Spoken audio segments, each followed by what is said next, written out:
আসসালামু আলাইকুম বন্ধুরা, আমার ছাদের উপরে কয়েকটা মুরগি পালি, দেখতে থাকেন। আশা করি অনেক ভালো লাগবে।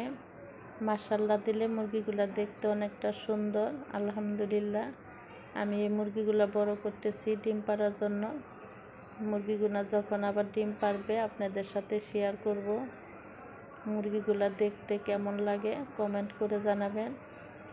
যদি ভালো লাগে প্লিজ বন্ধুরা আমার এই চ্যানেলটি একটা সাবস্ক্রাইব করে দিবেন।